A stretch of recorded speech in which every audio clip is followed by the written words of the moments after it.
Il existe, au cœur du Connecticut, des traces qui ne devraient pas être là. Des pierres taillées sans outils connus, des murs qui ne mènent nulle part, des marques oubliées dont le temps lui-même semble avoir effacé la mémoire. La science observe, mesure, compare, mais demeure silencieuse face à ces énigmes.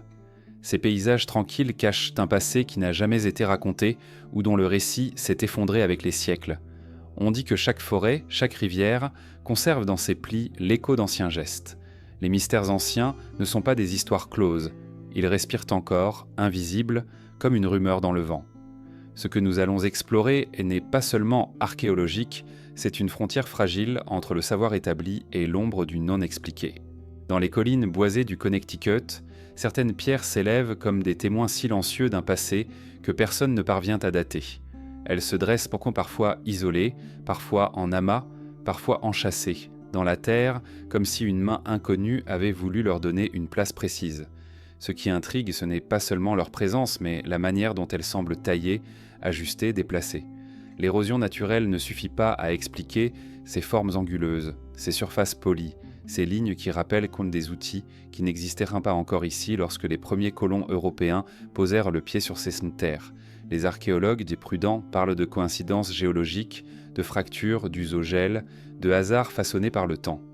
Mais en marchant parmi ces pierres, le doute s'installe. Trop de régularité, trop de répétition.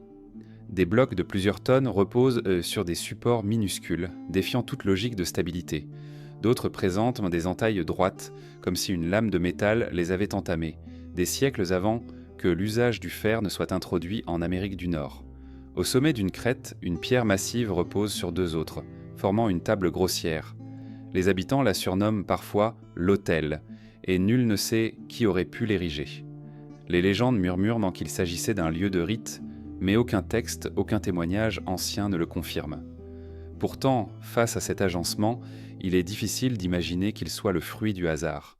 L'esprit cherche des raisons, des auteurs, une intention perdue. Dans certaines vallées, les pierres me racontent encore d'autres énigmes. Certaines portent des rainures longues et régulières. Elles semblent indiquer qu'elles ont été déplacées, frottées, usées par un mécanisme de traction. Pourtant, aucun peuple connu de la région n'a laissé trace d'un tel savoir-faire architectural. Les peuples autochtones, riches de traditions orales, évoquent des lieux sacrés, mais non la construction de mégalithes. Les colons, quant à eux, en découvrant ces pierres, n'ont trouvé que leur silence. Ils en ont parfois fait des bornes de chant, les intégrant à leur muret, mais la plupart ont gardé leur mystère intact. Le plus troublant demeure la récurrence de ces pierres dans tout le Connecticut, comme si un réseau invisible les liait. Dans une clairière, une pierre plate tournée vers l'est laisse passer les premiers rayons du soleil exactement au solstice d'été. À plusieurs kilomètres de là, une autre pierre percée d'un trou circulaire s'aligne avec le même lever de soleil. Trop de coïncidences pour que les esprits curieux n'y voient non pas une intention astronomique. Les alignements, partout dans le monde, sont liés aux civilisations mégalithiques. Mais aucune trace de telle culture n'a jamais été trouvée ici. La science hésite, refuse de conclure, faute de preuves tangibles. Et pourtant, l'évidence sensorielle frappe celui qui s'arrête. Ces pierres respirent de quelque chose de plus ancien que les forêts qui les entourent. Elles paraissent presque déplacées dans le temps, comme si elles appartenaient à une histoire qui n'aurait jamais dû croiser celle de cette région. Certains chercheurs indépendants avancent des hypothèses. Visiteurs d'outre-Atlantique bien avant Christophe Colomb, civilisation perdue dont la mémoire aurait été engloutie par les siècles, ou encore migration oubliée. Rien de tout cela n'a jamais été accepté par l'archéologie officielle, mais le doute persiste.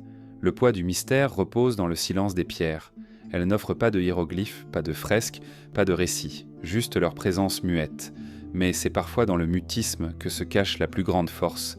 Chaque fissure devient une énigme, chaque ombre projetée sur le sol un fragment de réponse qui n'arrive jamais. Les habitants racontent qu'au crépuscule, ces pierres semblent changer de teinte, comme si elles absorbaient la lumière pour conserver un secret. Peut-être n'est-ce qu'un jeu de perception, mais ce détail nourrit encore davantage l'étrangeté. Dans les archives, certains témoignages coloniaux évoquent la découverte de pierres étranges dès le XVIIe siècle. On les décrivait comme des monuments des sauvages, sans plus d'explication. Les colons, préoccupés par leur survie, ne s'y attardèrent en guerre. Mais ces mentions prouvent au moins que ces structures existaient bien avant leur arrivée. Elles n'ont pas été construites par eux et les peuples natifs n'en revendiquaient pas la paternité. Alors, qui ? Au fil des siècles, des chercheurs amateurs ont entrepris de dresser des cartes. Ils notèrent l'emplacement des pierres, cherchèrent des motifs, tracèrent des lignes invisibles entre elles. Certains virent dans ce maillage un calendrier, d'autres un réseau sacré, d'autres encore une cartographie stellaire. Mais tout cela demeure conjecture. La science exige des preuves et les pierres ne donnent que des impressions. Leur mystère est d'autant plus puissant qu'ils se refusent à toute interprétation définitive. En cela, elles défient non seulement la mémoire humaine, mais aussi la certitude scientifique. Ce sont des énigmes ouvertes, des portes dont nous ne possédons pas la clé. Et peut-être est-ce là leur rôle véritable, nous rappeler que le passé n'est jamais totalement connu, que la Terre conserve des cicatrices dont le sens nous échappe. À mesure que l'on s'attarde auprès de ces pierres, une autre question surgit. Peut-être ne s'agit-il pas de monuments destinés à durer, mais de repères utilitaires, aujourd'hui privés de leur contexte, comme des vestiges d'un langage perdu, qui n'aurait de sens que pour celui qui le parlait. Nous ne voyons que l'ombre d'un geste, l'écho d'une intention qui s'est effacée avec le peuple qui l'a porté. Le Connecticut, sous son apparente banalité de paysages boisés et de petites villes anciennes, cache ainsi un visage plus ancien, plus insaisissable. Les pierres sont les gardiennes de ce visage. Elles ne livrent rien, mais elles attirent. Leur silence, paradoxalement, parle plus fort que les récits écrits. Elles nous rappellent qu'il existe encore des fragments de terre où l'histoire n'a pas été entièrement révélée. Le chemin qui mène de ces pierres à d'autres énigmes du Connecticut est sinueux. Car si certaines se dressent à découvert, d'autres s'enfoncent dans l'ombre des forêts, formant des murs entiers dont l'origine demeure tout aussi mystérieuse. Et c'est vers ces alignements de pierres, étirés dans les bois sans explication, que le regard finit par se tourner. À travers les forêts du Connecticut, loin des routes et des maisons, on découvre parfois de longues lagnes de pierres, murées après murées, serpentant sur des kilomètres. Elles s'enfoncent dans les sous-bois, disparaissent dans les broussailles, escaladent les collines comme si elles suivaient un plan que personne aujourd'hui ne comprend. Ces murs n'ont ni début ni fin clair, certains s'arrêtent brusquement dans un ravin, d'autres s'élèvent pour entourer un vide, une étendue sans but apparent. Leur abondance intrigue.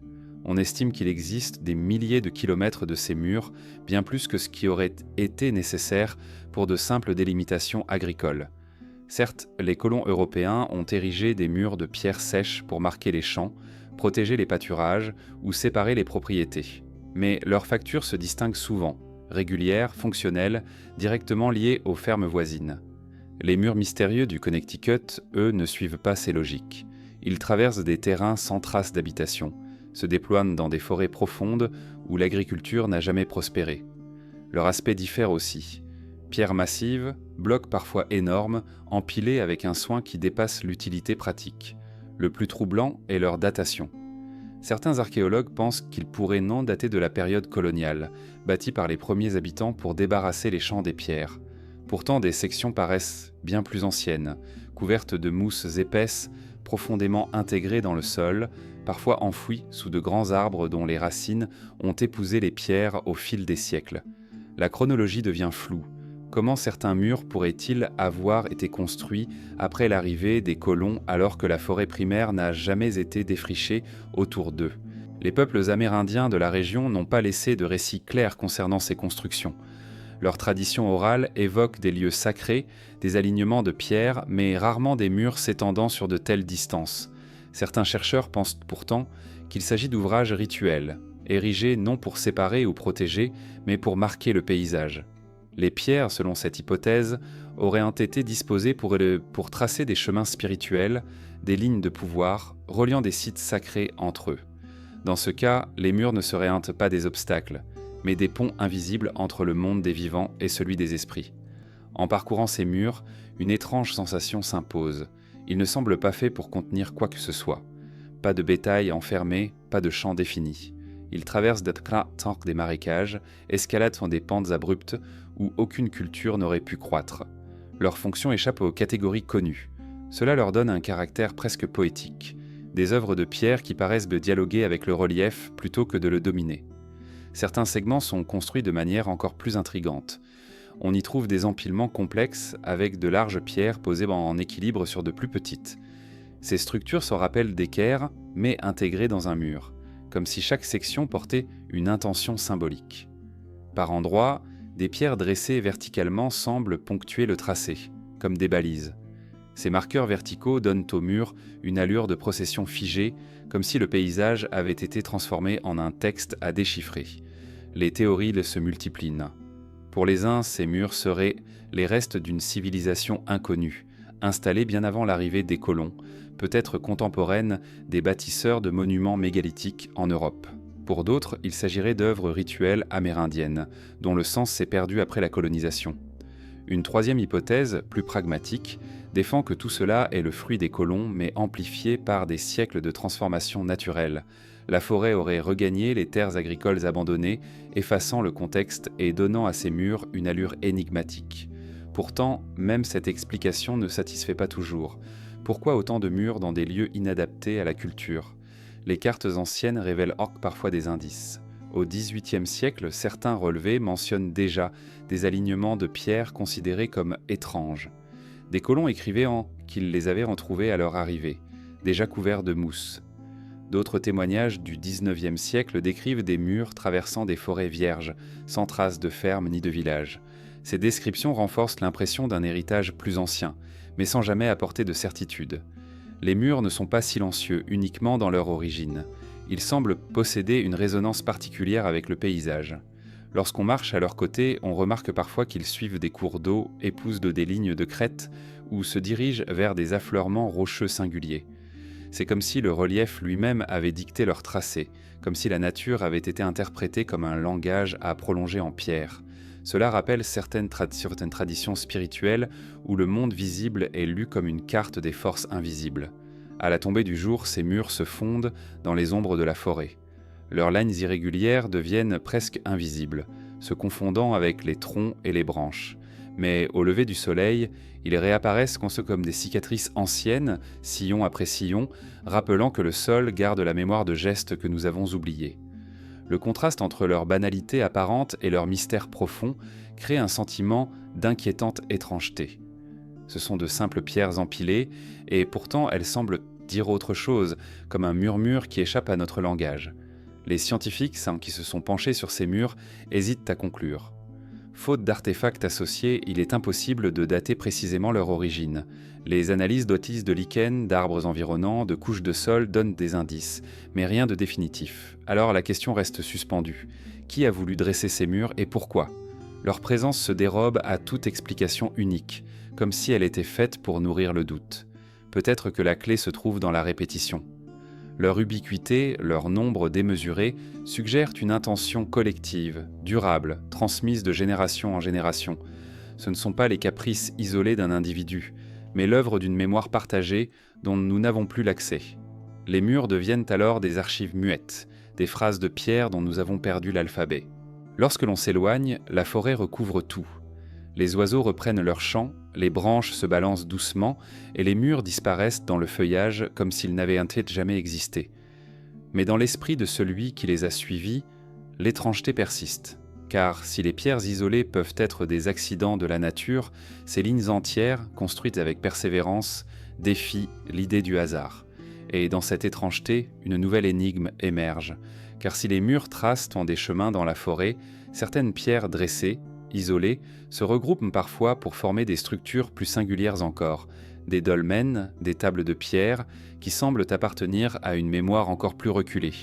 C'est vers ces monuments oubliés que se dirige désormais le regard, au croisement du silence et de l'inexplicable. Dans certaines hauteurs discrètes du Connecticut, dissimulées entre les troncs d'érable et les tapis de fougères, reposent des formations de pierre qui ressemblent étrangement à des dolmens. Ces tables massives, composées d'un bloc horizontal soutenu par 2 ou 3 pierres verticales, évoquent immédiatement les monuments funéraires et rituels de l'Europe préhistorique. Pourtant ici, dans cette région de Nouvelle-Angleterre, aucun récit officiel n'explique leur présence. Les habitants les connaissent parfois depuis l'enfance, leur donnant des noms, les entourant de légendes locales. Mais la science prudente hésite à leur reconnaître un statut véritablement archéologique. La première rencontre avec un de ces dolmens provoque un sentiment troublant. Le bloc supérieur, souvent pesant plusieurs tonnes, repose en équilibre parfait, parfois sur de minces appuis. Comment a-t-il été soulevé, déplacé, installé ? Aucune technologie connue des peuples natifs ne semble correspondre à ce type d'ouvrage, et les colons européens n'avaient aucune raison d'ériger de telles structures en pleine forêt. Le dolmen se dresse donc comme une question posée dans la pierre, une question à laquelle aucune époque ne veut répondre.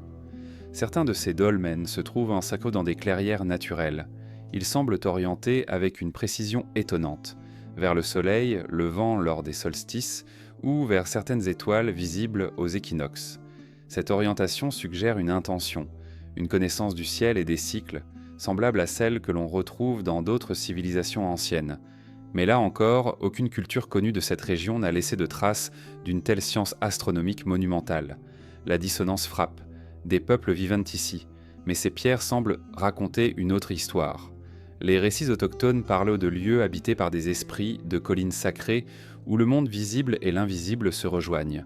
Ces récits, transmis par la mémoire orale, ne décrivent pas précisément les dolmens, mais évoquent des pierres vivantes, des tables des anciens, où l'on pouvait communiquer avec ce qui dépasse l'homme. Certains chercheurs pensent que ces dolmens pourraient en être les témoins matériels de ces croyances, mais il n'existe pas de continuité évidente entre la tradition orale et les structures de pierre. C'est comme si deux récits se superposaient sans jamais se rejoindre. Les dolmens du Connecticut intriguent d'autant plus qu'ils ne sont pas isolés. On en retrouve plusieurs dispersés à travers l'État, toujours dans des zones accidentées, souvent surélevées, comme si leur position géographique importait autant que leur construction. Ils semblent jalonner le territoire, former un réseau oublié. Les comparer à ceux d'Europe ou d'Asie invitent à de troublants parallèles. La forme, la disposition, l'usage présumé rappellent des pratiques vieilles gens de plusieurs millénaires. Est-ce une simple coïncidence, née du hasard géologique et de l'imagination humaine, ou bien le signe d'un héritage lointain, importé ou redécouvert ici, de l'autre côté de l'Atlantique ? Les sceptiques affirment qu'il s'agit probablement de formations naturelles. De lourds blocs transportés par les glaciers, puis déposés par le temps, auraient donné naissance à ces semblants de dolmens. Certains effondrements rocheux pourraient en effet produire des formes rappelant une table soutenue par des piliers. Mais ceux qui arpentent les collines notent des détails qui résistent à cette explication. Les appuis sont souvent calibrés, les surfaces ajustées, parfois même polies. Les blocs semblent sans choisi, déplacés et non abandonnés au hasard d'un glissement glaciaire. La fascination vient aussi de l'ambiance qui entoure ces dolmens. En approchant, on ressent parfois une impression d'ordre, comme si le paysage avait été organisé pour souligner la présence de la pierre. Les sons paraissent étouffés, la lumière filtrée. Le monument semble absorber l'espace, concentrer les regards. Ces sensations, difficiles à mesurer scientifiquement, renforcent cependant l'idée que ces lieux furent conçus pour marquer, pour impressionner, peut-être pour relier l'homme au ciel ou à la terre. Des chercheurs indépendants, passionnés de mégalithisme, ont tenté de cartographier ces dolmens. En reliant leurs positions, certains prétendent voir apparaître des alignements étonnants, parfois en écho avec des constellations. Ces hypothèses restent controversées, mais elles soulignent une chose. Ces monuments ne sont pas isolés dans leur étrangeté. Ils participent d'un ensemble qui dépasse leur simple présence physique. Ils posent la question de la transmission du savoir. Comment des formes si proches de celles de l'ancien monde auraient-elles pu apparaître ici, sans contact direct ? Une hypothèse audacieuse suggère que des voyageurs venus d'Europe, bien avant l'époque de Colomb, auraient atteint ces terres et y auraient laissé leur marque. Les Vikings sont connus pour avoir exploré l'Amérique du Nord, mais aucun témoignage ne les relie à de tels monuments. D'autres spéculent sur des migrations plus anciennes encore, venues de civilisations oubliées. Rien ne vient le prouver. Mais la ressemblance avec les dolmens du Portugal, de Bretagne ou d'Irlande nourrit l'imaginaire, comme un fil ténu reliant deux continents à travers le temps. D'autres voient dans ces dolmens des œuvres purement locales, créées par des communautés dont la mémoire a été effacée par la colonisation. Ces peuples auraient développé des traditions particulières, différentes de celles que nous connaissons, mais intégrées dans leur rapport au monde. L'absence de récit ne signifierait pas absence d'action. La disparition brutale de cultures entières pourrait avoir emporté avec elle la clé de ces monuments. Quoi qu'il en soit, les dolmens continuent de résister à l'explication définitive. Leur simple existence rappelle que l'histoire n'est jamais un bloc monolithique, mais une mosaïque faite de morceaux incomplets. Dans les collines du Connecticut, ces pierres dressées deviennent des éclats de mémoire, brillants et opaques à la fois. Elles forcent à reconnaître l'ombre qui borde toujours la lumière du savoir. Lorsque le vent passe sur ces collines, il semble frôler les surfaces rugueuses des dolmens, comme pour raviver un écho ancien. Peut-être étaient-ils des tombes, peut-être des autels, peut-être des repères astronomiques, ou peut-être tout cela à la fois, dans un langage symbolique que nous ne comprenons plus. Leur force ne réside pas seulement dans leur masse, mais dans le vide qu'ils ouvrent dans notre compréhension. Ils nous rappellent que les pierres ne sont pas muettes. Elles parlent dans une langue perdue, faite de silence, d'ombre et de direction. Et tandis que l'on s'attarde devant ces tables oubliées, une autre énigme surgit. Car si les dolmens marquent le sol de leur poids, d'autres pierres, disposées en cercle ou en alignement, paraissent dialoguer encore plus ouvertement avec le ciel. Ce sont ces formations, dispersées dans les forêts du Connecticut, qui laissent entrevoir la possibilité d'une géométrie ancienne inscrite dans le paysage. Dans les forêts épaisses du Connecticut, là où la lumière filtre à peine entre les branches, se trouvent des pierres disposées selon des tracés qui échappent au hasard. Cercles presque parfaits, alignements qui semblent pointer vers l'horizon, structures discrètes mais étrangement régulières. Tout cela forme un langage muet gravé dans le paysage. Les randonneurs qui les découvrent par hasard parlent souvent d'un sentiment d'inquiétude douce, comme si le temps s'était arrêté autour de ces pierres. La nature, si indisciplinée d'ordinaire, paraît ici contenue, domptée par un ordre ancien. Ces cercles varient de taille. Certains sont modestes, à peine quelques mètres de diamètre, composés de blocs de pierre dressés comme des gardiens. D'autres sont plus vastes, étirés jusqu'à englober des clairières entières. Leurs pierres ne sont pas toutes imposantes. Parfois de simples rochers arrondis suffisent à former l'enceinte. Pourtant, la disposition précise laisse deviner une intention. Ce n'est pas la main du hasard, mais celle d'un geste ancien, répétitif, inscrit dans une mémoire aujourd'hui effacée. L'esprit moderne cherche une fonction. Était-ce des enclos pour animaux, des marques de propriété, des abris improvisés ? Mais ces hypothèses se heurtent vite aux incohérences. Certains cercles sont trop réguliers, trop isolés, placés dans des zones inadaptées à l'agriculture ou à l'élevage. Leur caractère symbolique s'impose alors. L'homme semble toujours avoir tracé des cercles lorsqu'il voulait dialoguer avec le monde invisible. De l'Europe mégalithique à l'Asie ancienne, ces formes circulaires apparaissent comme des ponts entre le terrestre et le céleste. Pourquoi pas ici, dans ces bois profonds ? Les alignements, eux, surprennent par leur précision. Plusieurs fils de pierre suivent un axe rigoureux, parfois orienté vers le lever ou le coucher du soleil à des dates particulières, solstice, équinoxe, moment de bascule où le temps semble se suspendre. Les chercheurs indépendants qui ont étudié ces sites affirment avoir trouvé des correspondances entre ces lignes de pierre et des phénomènes astronomiques. Ainsi, un alignement traversant une crête s'aligne presque parfaitement avec le lever du soleil du solstice d'hiver. D'autres semblent pointer vers la position d'étoiles brillantes à certaines époques de l'année. La question demeure, qui a pu ériger de telles structures dans le Connecticut et pourquoi ? Les peuples autochtones possédaient une riche tradition spirituelle, mais rien dans leurs récits connus n'évoque des cercles ou des alignements de pierres comparables. Les colons européens, absorbés par la survie et l'exploitation du sol, n'avaient pas le temps ni la raison d'élever de tels monuments. Et les explications naturelles peinent à convaincre.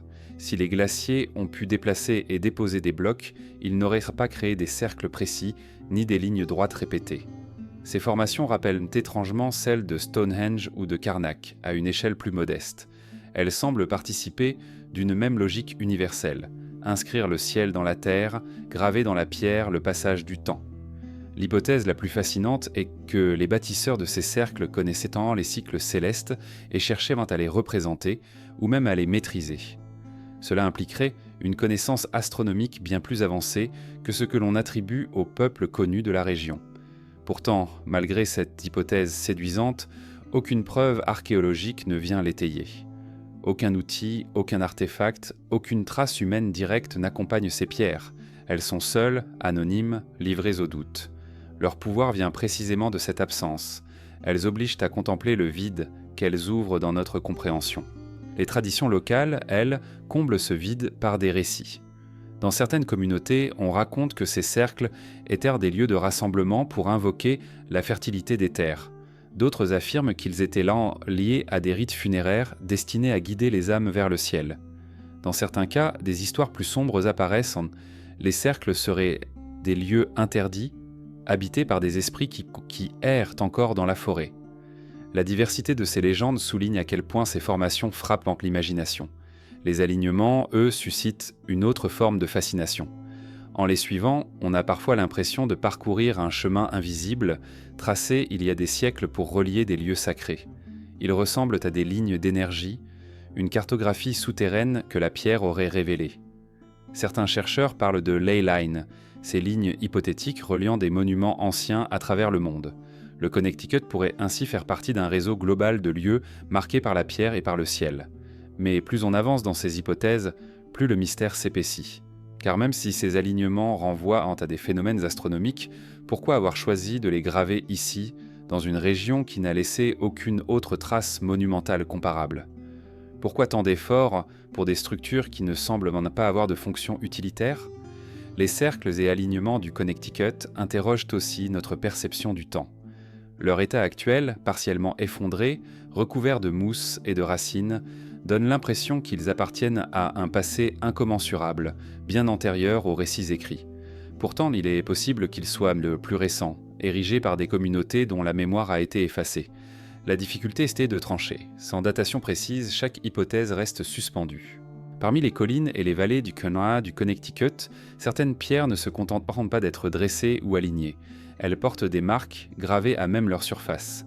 Ces entailles intriguent, car elles ressemblent parfois à des signes, des lettres, des motifs qui évoquent un langage oublié. Mais aucun dictionnaire ne permet de les traduire, aucune tradition connue ne les relie à un peuple précis. Elles demeurent suspendues, comme si la pierre avait enregistré une voix que le temps a rendue muette. À première vue, ces inscriptions paraissent modestes. Des lignes droites, des courbes simples, des croix ou des cercles. Mais en s'approchant, leur régularité étonne. Elles ne ressemblent pas aux fissures naturelles que la glace ou l'érosion produisent. Certaines marques semblent avoir été incisées volontairement avec une précision que seule la main humaine peut donner. Des blocs isolés présentent des symboles répétés, toujours aux mêmes endroits, comme si un code mystérieux y avait été consigné. Les colons, lorsqu'ils les découvrirent, y virent tantôt des hiéroglyphes des sauvages, tantôt des marques de propriété, sans jamais parvenir à en comprendre la logique. Les peuples autochtones, interrogés par les Européens, parlaient parfois de pierres sacrées, mais n'en revendiquaient pas l'origine. Cette absence de filiation rend les inscriptions encore plus énigmatiques. Elles semblent appartenir à une mémoire plus ancienne que celle transmise par les traditions orales. Les chercheurs modernes ont tenté d'y reconnaître des alphabets. Certains y ont vu des ressemblances avec des runes nordiques, évoquant l'idée que des explorateurs vikings auraient pu atteindre ces terres bien avant Christophe Colomb. D'autres y discernent des caractères proches des écritures anciennes d'Europe ou de Méditerranée. Mais ces rapprochements restent fragiles. Les marques sont trop peu nombreuses, trop érodées, trop isolées pour former un texte lisible. Chaque tentative de traduction se brise sur le silence des pierres. D'autres hypothèses penchent pour une origine purement symbolique. Ces signes ne seraient pas un langage, mais des marques rituelles, destinées à consacrer un lieu, à ouvrir un passage spirituel. Dans de nombreuses cultures, tracer une croix, un cercle ou une ligne droite sur une pierre signifiait convoquer des forces invisibles. Peut-être ces inscriptions jouent-elles le même rôle ici. Elles ne disent de rien au sens où nous l'entendons, mais elles agissent comme des gestes sacrés, incompréhensibles hors de leur contexte. Ce qui frappe aussi, c'est leur emplacement. Ces inscriptions apparaissent rarement au hasard. Elles se trouvent souvent sur des pierres isolées, dans des clairières particulières ou à proximité de cours d'eau. Leur choix semble réfléchi, comme si l'endroit importait autant que le signe lui-même. Certains blocs gravés se situent à l'entrée de vallées ou au sommet de collines, comme des seuils. Le signe ne serait donc pas seulement une marque, mais une balise, un repère sacré dans le paysage. Un exemple célèbre intrigue particulièrement, une pierre portant ce que certains croient être des lettres lisibles, d'allure européenne. Découverte au XIXe siècle, elle a suscité de nombreux débats. Était-ce une falsification, un vestige d'explorateurs inconnus, ou une simple coïncidence de forme naturelle? Les spécialistes restent divisés. L'affaire illustre bien la difficulté. Chaque inscription ouvre un abîme de suppositions sans jamais livrer de certitude. Le silence de ces marques est encore accentué par le passage du temps. Beaucoup sont à demi effacés, rongés par la pluie, les mousses et le vent. On devine des fragments de signes, mais la phrase s'est dissoute. C'est comme si la pierre avait parlé un instant, puis s'était refermée. Cette disparition progressive confère aux inscriptions une dimension fantomatique. Elles sont présentes, visibles, mais leur sens est déjà parti depuis longtemps. Pourtant, elles continuent d'ensemble de fasciner. Des passionnés parcoursuivent les forêts pour en photographier, en répertorier chaque trace. Ils dressent des cartes, comparent les formes, tentent de découvrir une logique cachée. Certains affirment avoir identifié des motifs récurrents comme des combinaisons de croix et de cercles. Mais cette régularité reste insuffisante pour établir une véritable écriture. Elle demeure au seuil d'un langage sans jamais franchir le pas. D'autres voient dans ces inscriptions une œuvre volontairement énigmatique. Peut-être n'étaient-elles pas destinées à être comprises par tous, mais seulement par un petit groupe initié. Dans ce cas, leur obscurité n'est pas une défaite du temps, mais une volonté première. Elles n'auraient jamais eu vocation à être traduites par un regard extérieur. Elles étaient sautées des mots secrets, réservés à ceux qui en connaissaient le code. Le reste du monde ne devait voir que des lignes muettes. Les archéologues officiels restent prudents. Faute de preuves matérielles solides, ils refusent de reconnaître à ces inscriptions un statut véritablement historique. Elles sont souvent cataloguées comme curiosités naturelles ou marques coloniales. Mais cette prudence scientifique nourrit en retour le mystère, car elle ne l'éteint pas. Elle laisse planer la possibilité d'un sens caché. Le vide attire toujours davantage que l'explication. Dans les traditions locales, ces pierres gravées ont souvent acquis une aura particulière. On raconte que certaines apportent chance à ceux qui les touchent, d'autres au contraire seraient maudites. Dans les villages anciens, les enfants étaient parfois tenus à l'écart de ces lieux, de peur que les esprits qui y habitent ne s'attachent à eux. Ce folklore témoigne d'une chose, même incompris, ces signes continuent d'agir sur l'imaginaire, comme s'ils conservaient une puissance invisible. En se tenant devant une de ces pierres, on ressent ce décalage étrange. On voit une marque claire indéniablement gravée, on sait qu'une main l'a tracée, mais cette main est sans nom, sans époque, sans récit. Le geste est suspendu dans le vide, détaché de tout contexte. C'est cette absence qui provoque le vertige. L'humanité s'y reflète, mais dans un miroir brisé. Les inscriptions du Connecticut ne parlent plus. Mais peut-être est-ce précisément leur rôle. Elles rappellent que le langage n'était jamais éternel, qu'il peut s'effacer et laisser derrière lui des signes illisibles. Elles montrent que même ce que nous croyons le plus durable, la pierre n'en finit par se taire. Et dans ce silence, elles ouvrent une porte vers un autre mystère. Car si certaines pierres portent des marques énigmatiques, d'autres cachent en leur sein des lieux entiers, cavernes, chambres et tunnels, où l'ombre s'épaissit et où la main de l'homme paraît avoir modelé le vide lui-même. C'est là, dans ces profondeurs, que se poursuit le voyage à travers les secrets du Connecticut. Au cœur de l'état du Connecticut, dissimulé derrière un rideau d'arbres et des formations rocheuses abruptes, s'ouvre une cavité que l'on appelle depuis longtemps la caverne du lézard. Ce nom, mystérieux en lui-même, provient d'une étrange figure gravée sur la paroi d'entrée, un dessin grossier qui semble représenter une créature reptilienne, mi-humaine, mi-animale. L'origine de cette gravure échappe à toute certitude. Est-ce une œuvre amérindienne, un ajout colonial, ou bien le vestige d'un imaginaire beaucoup plus ancien? Personne ne peut l'affirmer. Pourtant, cette figure a donné à la caverne une réputation singulière, comme si elle était le seuil d'un secret jalousement gardé par le temps. En pénétrant dans la caverne, la sensation est immédiate. Le silence devient plus dense, l'air plus froid, l'ombre plus épaisse. Les parois, irrégulières mais étrangement polies par endroits, semblent porter les traces d'une main volontaire. Des fissures droites, des angles presque géométriques, tout cela donne l'impression que la caverne n'est pas uniquement naturelle. Certains chercheurs amateurs soutiennent que des chambres intérieures auraient été creusées, modelées, adaptées pour un usage que l'on ignore. L'exploration révèle des couloirs étroits, menant à de petites salles, parfois circulaires, parfois rectangulaires, comme si l'architecture s'était invitée au cœur de la roche. L'énigme la plus troublante réside dans les marques qui couvrent certaines surfaces. Des entailles profondes, disposées en motifs répétitifs, rappellent les inscriptions gravées observées ailleurs dans le Connecticut. Mais ici, elles paraissent plus nettes, comme si elles avaient été protégées du temps par l'obscurité. Des croix, des lignes parallèles, des formes serpentines, autant de signes qui défient toute tentative de traduction. Les uns y voient des runes primitives, d'autres des symboles rituels. Mais aucune interprétation ne s'impose, laissant à la caverne son caractère d'oracle muet. Les légendes locales se sont nourries de cette atmosphère. On raconte que la caverne fut jadis un lieu de culte, où les habitants venaient déposer des offrandes. Certains récits évoquent dans ce qui est des sacrifices, d'autres parlent d'un sanctuaire, dédié à des esprits souterrains. Le nom du lézard a renforcé ces croyances. Il aurait été un gardien mythique, une créature protectrice ou menaçante, selon les versions.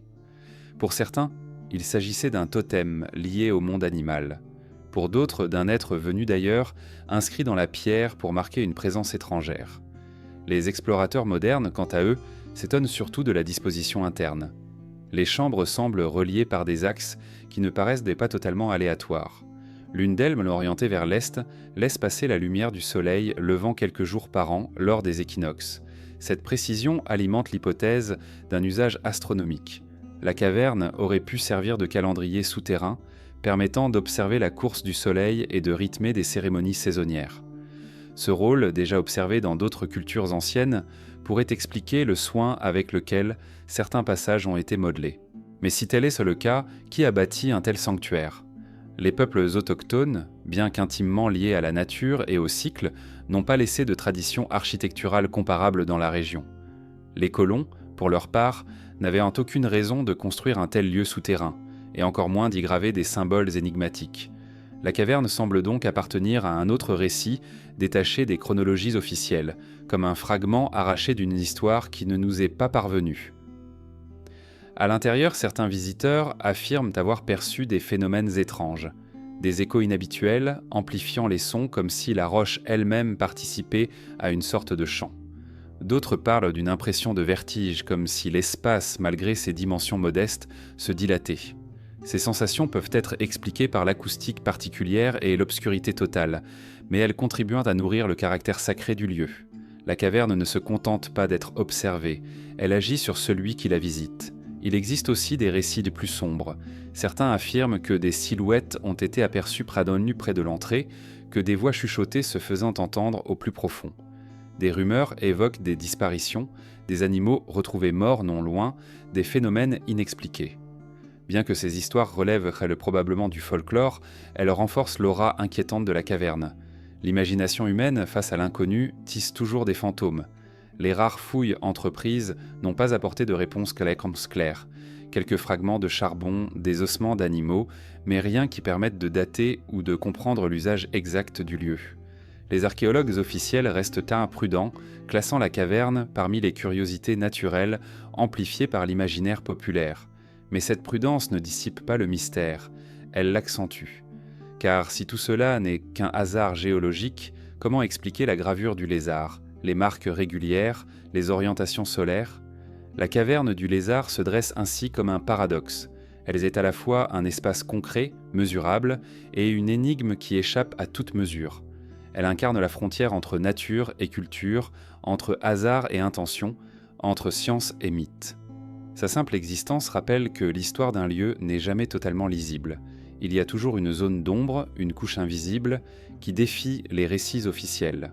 Sous les collines et les forêts tranquilles du Connecticut, certaines ouvertures laissent entrevoir des passages qui s'enfoncent dans la terre, de simples fissures naturelles au premier regard, mais qui se prolongent parfois en véritables couloirs, s'élargissant en salles, en niches, en galeries.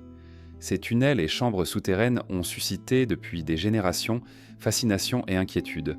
Leur origine demeure incertaine. Sont-ils le fruit du hasard géologique, sculpté par l'eau et le temps, ou bien le résultat d'un travail volontaire, une architecture cachée dont la fonction s'est perdue ? En parcourant ces lieux, on remarque vite des détails troublants. Certaines parois présentent des surfaces planes, comme taillées par un outil. Des angles droits apparaissent là où la nature, d'ordinaire, produit l'irrégulier. Dans certaines chambres, des pierres massives ont été disposées de façon à soutenir le plafond, comme si une intelligence humaine avait anticipé l'effondrement.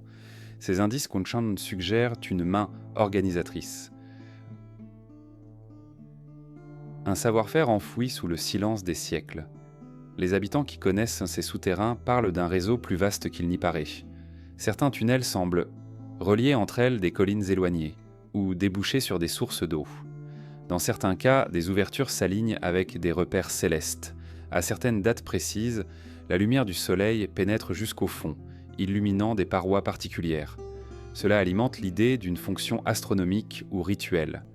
Les couloirs ne manqueraient pas de simples cavités, mais des instruments destinés à mesurer le temps, à marquer les saisons, à relier la Terre au ciel. Pour d'autres, ces constructions auraient eu un rôle défensif. Les tunnels auraient pu servir de refuge en cas d'attaque, permettant de disparaître sous terre. Les chambres, quant à elles, auraient pu stocker des vivres, des armes, ou même servir de lieu de réunion à l'abri des regards. Mais aucun vestige concret ne vient appuyer cette hypothèse. Pas de poterie, pas d'outils, pas de traces d'occupation durable. Les salles semblent avoir été utilisées, mais pourquoi, nul ne le sait. Certaines théories plus audacieuses évoquent des sépultures. Les chambres souterraines auraient abrité des corps, des rites funéraires, des offrandes destinées aux morts. Cela expliquerait leur atmosphère singulière. En pénétrant dans ces espaces, on ressent souvent un poids invisible, une impression de seuil entre deux mondes. Mais là encore, aucune découverte tangible de restes humains n'a confirmé cette idée.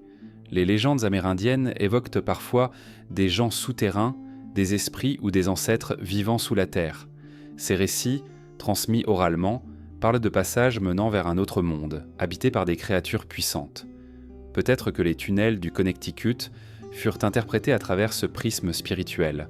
Non pas des constructions utilitaires, mais des portes, des lieux de contact entre le visible et l'invisible. Dans ce cas, leur architecture n'aurait pas de sens matériel, mais symbolique. La science moderne a tenté d'étudier ces structures. Certains géologues y voient des formations glaciaires creusées par les mouvements de la glace et de l'eau. Mais cette explication se heurte à la précision de certaines salles, trop régulières pour être purement naturelles. Les archéologues, prudents, hésitent à trancher. Faute de preuves irréfutables, ils préfèrent les classer parmi les curiosités naturelles ou les constructions coloniales mal comprises. Mais ceux qui les explorent savent que cette prudence laisse de côté bien des interrogations. Des passionnés ont entrepris de cartographier ces tunnels. Leurs relevés montrent des tracés étranges. Certains couloirs se croisent à angle droit, d'autres convergent vers des chambres circulaires parfaitement centrées. Ces géométries suggèrent une intention. Certains alignements rappellent ceux observés dans des sites mégalithiques d'Europe, où les passages souterrains servaient à observer le soleil ou les étoiles. Le Connecticut pourrait-il avoir abrité une culture semblable, aujourd'hui disparue ? Les récits populaires amplifient encore le mystère.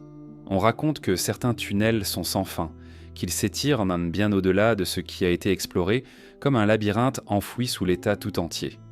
D'autres histoires évoquent des sons étranges, des bruits de pas résonnant dans l'obscurité alors que personne n'y est présent.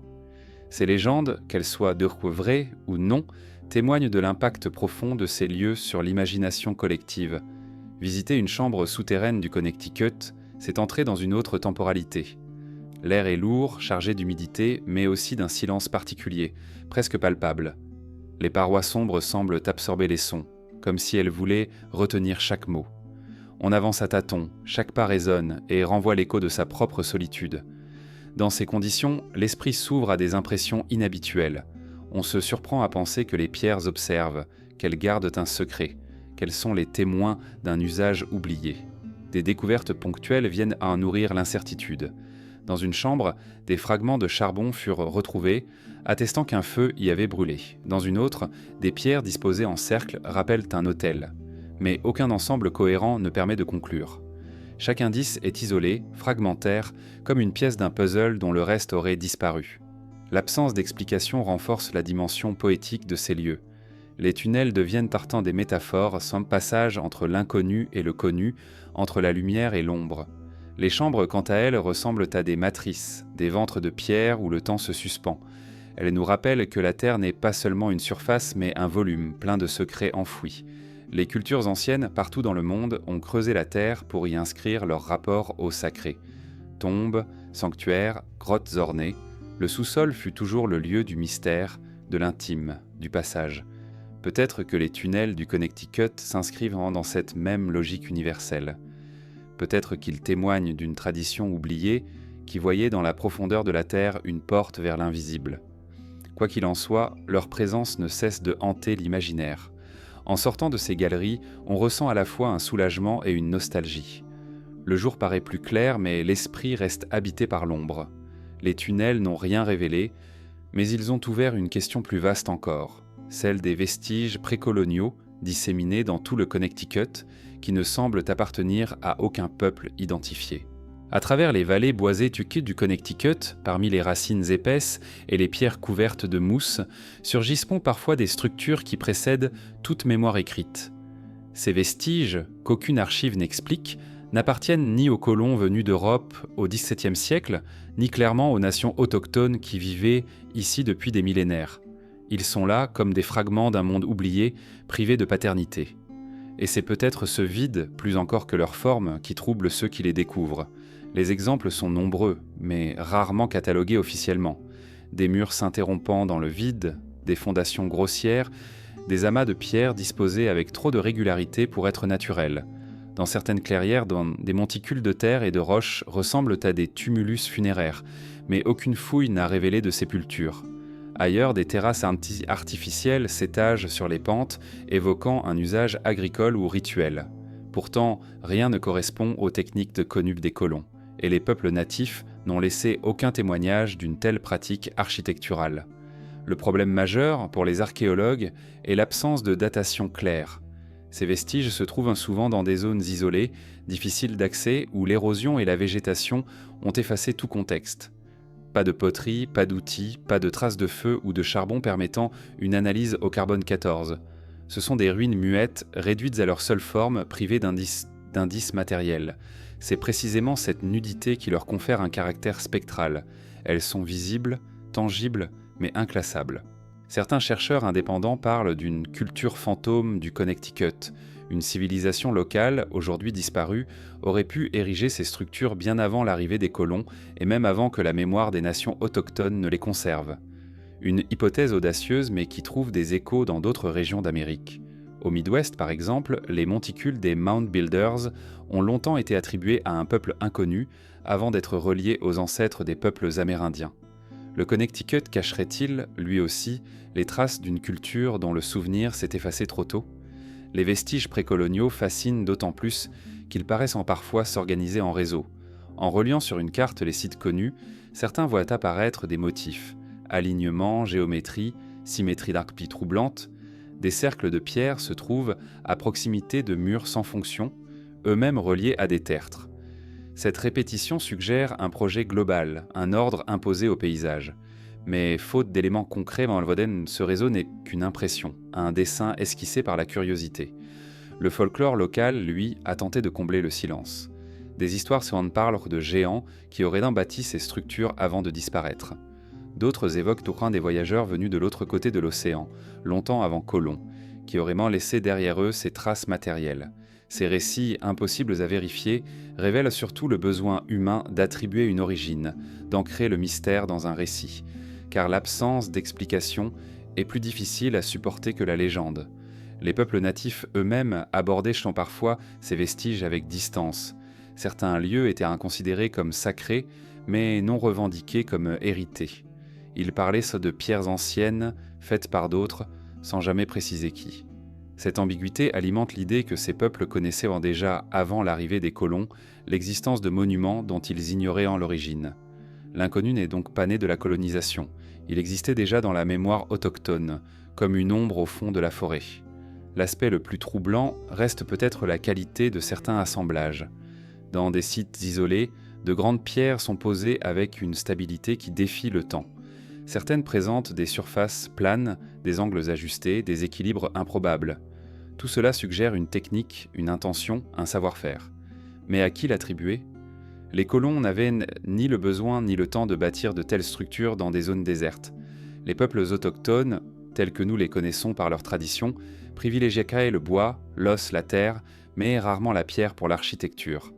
Ce vide dans la continuité culturelle accentue le mystère.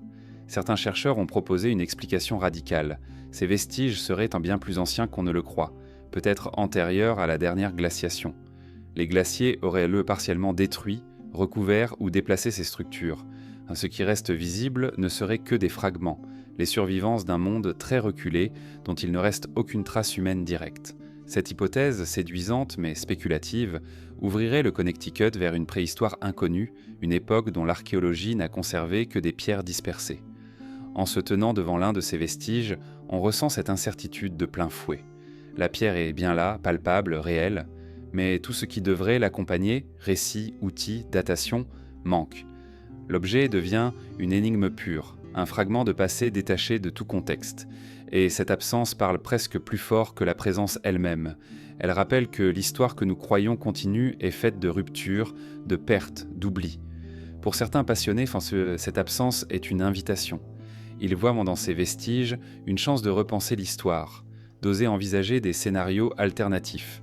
Migration oubliée, contacts transatlantiques précoces, civilisations effacées. D'autres, plus prudents, y voient donc simplement un avertissement. La mémoire humaine est fragile et ce que nous ignorons aujourd'hui ne prouve pas ce qui a été, mais seulement ce qui a été perdu. Ainsi, ces vestiges précoloniaux se dressent comme des fantômes matériels. Ils ne prouvent en rien, mais ils interrogent tout.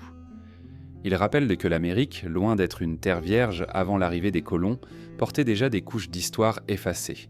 Le Connecticut, avec ses pierres éparses, ses fondations sans peuple, devient le miroir de cette complexité. Et à mesure que l'on avance dans cette exploration, une autre forme de mystère surgit. Celui des pierres erratiques, ces blocs gigantesques déposés par les glaciers, mais qui semblent parfois avoir été déplacés ou posés par une main humaine, comme si quelqu'un avait voulu défier la gravité et l'évidence. C'est vers elles que se tournent désormais, parmi les collines verdoyantes et les vallées glaciaires du Connecticut, on rencontre d'immenses blocs de pierre posés comme des géants endormis. Ces pierres erratiques, transportées par les glaciers il y a des dizaines de milliers d'années, appartiennent officiellement au grand récit de la géologie. Mais certains de leurs emplacements suscitent plus de questions qu'ils n'apportent de réponses, car si la glace peut déplacer et déposer des rochers, elle ne les pose pas toujours sur des supports minuscules, ni dans des équilibres précaires qui semblent défier la logique. Ces blocs que l'on croise dans les bois ou sur des crêtes isolées donnent parfois l'impression d'avoir été soigneusement arrangés par une main invisible. Certains se dressent sur 3 petites pierres, comme posées sur des piétaux fragiles. D'autres semblent calés pour former un abri, une table, une arche. Leur équilibre est si improbable qu'il paraît presque intentionnel. On parle alors de pierres perchées, des masses de plusieurs tonnes maintenues par un seul point de contact. Comment expliquer de tels agencements ?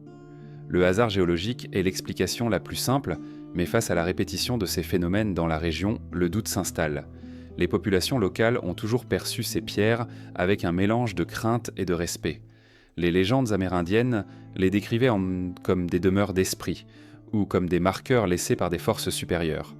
Les colons européens, en les découvrant, y voyaient des autels ou des monuments dressés par une civilisation inconnue. Le mystère ne vient pas seulement de leur taille, mais de leur mise en scène. Pourquoi ces blocs semblent-ils s'accorder au paysage comme s'ils participèrent à un projet esthétique ou symbolique ? Un exemple particulièrement célèbre est celui d'un énorme bloc reposant sur 3 petites pierres, au point de contact si réduit que l'on craint qu'il ne bascule au moindre souffle. Pourtant, il résiste au siècle, immobile, défiant les tempêtes et les tremblements mineurs. Sa stabilité improbable devient un message muet. Quelque chose ou quelqu'un a voulu qu'il reste ainsi. Des chercheurs indépendants ont relevé que certains de ces blocs sont orientés selon des axes précis. Leurs arêtes ou leurs pointes semblent alignées avec les levées ou couchers de soleil lors des solstices et des équinoxes. D'autres blocs marquent l'entrée de vallées, comme des portails monumentaux. S'ils étaient simplement le fruit du hasard glaciaire, pourquoi tant de concordance avec les cycles célestes ? Cette observation alimente l'idée d'une intention humaine, ou du moins d'une appropriation rituelle de ces pierres par des peuples oubliés. Mais là encore, la science officielle reste prudente. Les géologues rappellent que les glaciers ont un pouvoir colossal. Ils peuvent soulever des montagnes de pierres, les transporter sur des dizaines de kilomètres, puis les déposer dans les positions les plus étranges. Les lois du hasard, combinées à la lenteur millénaire des mouvements glaciaires, suffiraient à expliquer ces anomalies. Pourtant, ceux qui arpentent les forêts et observent ces blocs de près restent sceptiques. Ils ressentent que le hasard n'explique pas tout, que l'accumulation de ces configurations improbables finit par suggérer une logique. Certaines pierres erratiques ressemblent à des dolmens. De larges tables reposent sur des supports, créant des cavités naturelles. Étaient-ce des abris pour des voyageurs anciens, des sanctuaires improvisés, des lieux de rassemblement?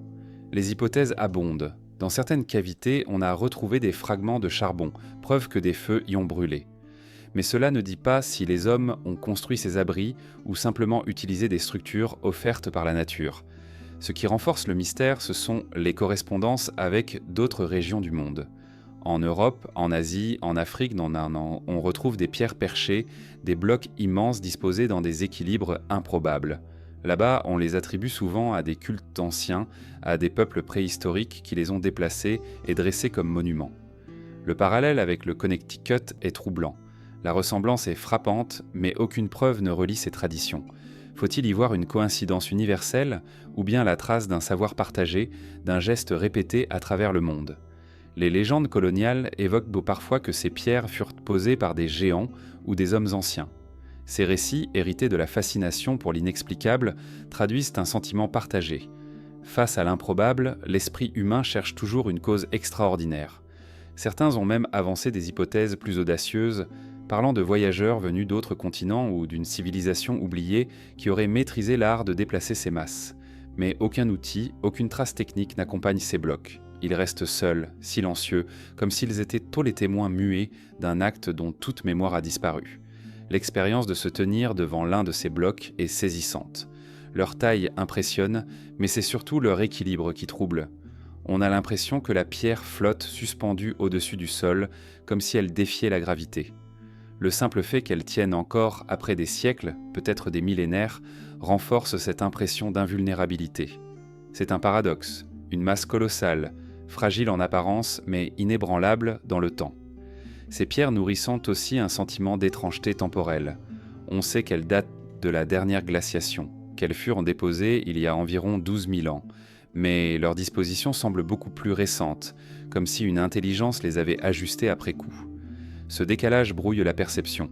On contemple à la fois une relique de la préhistoire géologique et une énigme culturelle, imbriquée dans la même pierre.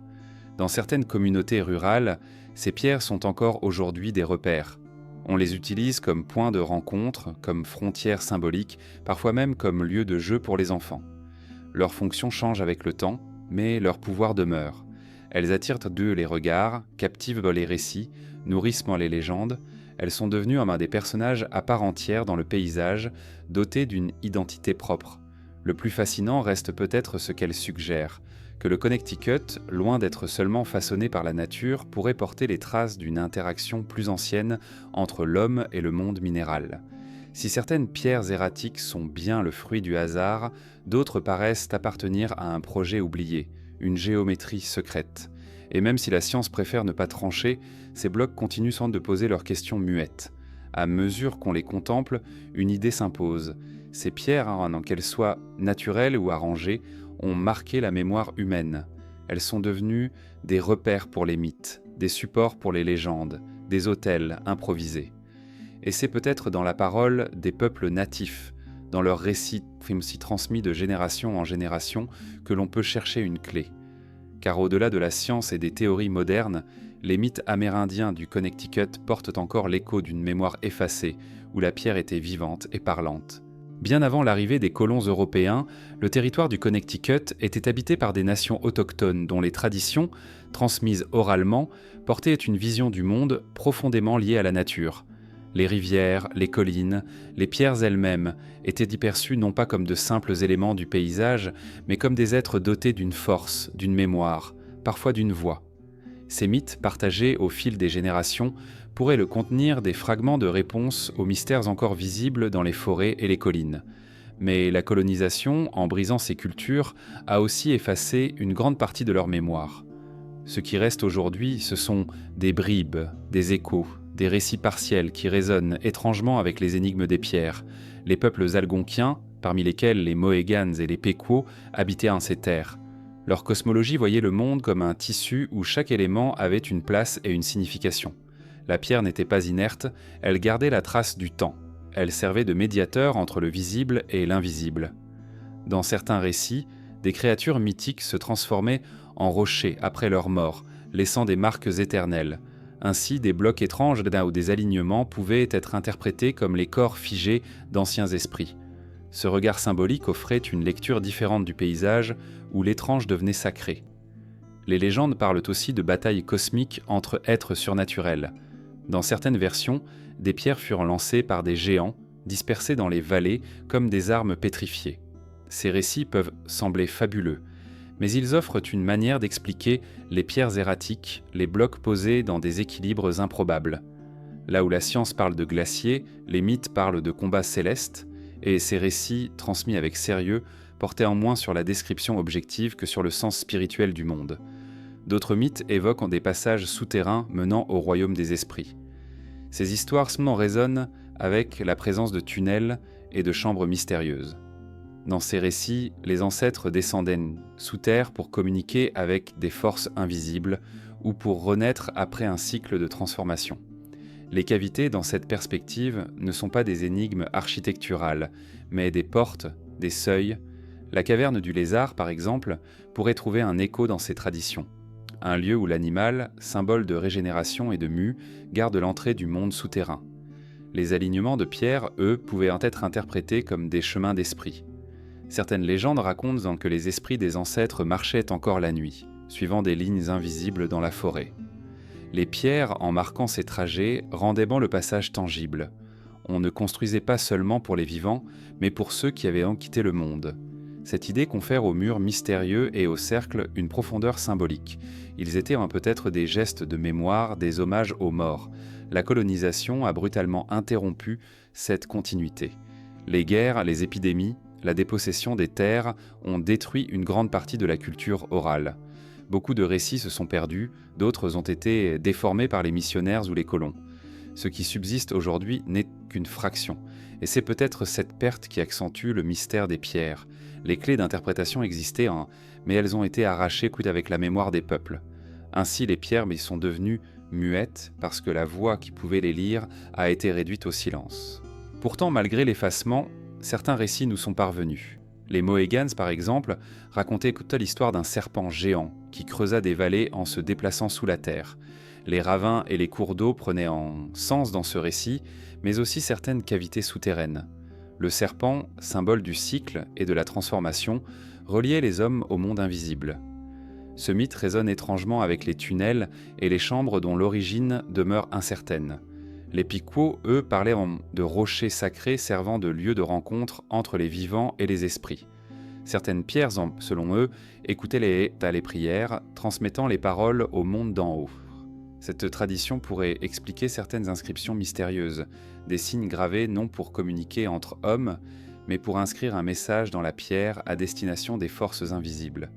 Dans ces récits, le paysage est une archive vivante. Chaque pierre, chaque rivière, chaque colline est une phrase, un mot, un symbole. Mais lorsque la mémoire collective s'efface, il ne reste que des fragments illisibles. Nous voyons encore les lettres, mais nous avons perdu la langue. Le Connecticut devient alors un livre ouvert dont les pages sont couvertes de signes que nous ne savons plus lire. Certains chercheurs contemporains tentent de réhabiliter ces traditions orales, de les écouter non pas comme des fables, mais comme des clés. Ils observent les alignements, les dolmens, les tunnels à la lumière des mythes. Ainsi, un cercle de pierre peut être vu comme un espace rituel lié au cycle solaire, une chambre souterraine comme un lieu de passage spirituel, un bloc erratique comme le corps pétrifié d'un esprit ancien. Cette lecture ne résout pas l'énigme, mais elle lui rend une cohérence symbolique. Il est troublant de constater que dans d'autres parties du monde, les mythes des peuples autochtones attribuent eux aussi aux pierres des rôles sacrés comparables. De l'Europe mégalithique à l'Australie aborigène, la pierre est perçue comme un médiateur entre l'homme et le cosmos. Cette convergence invite à réfléchir.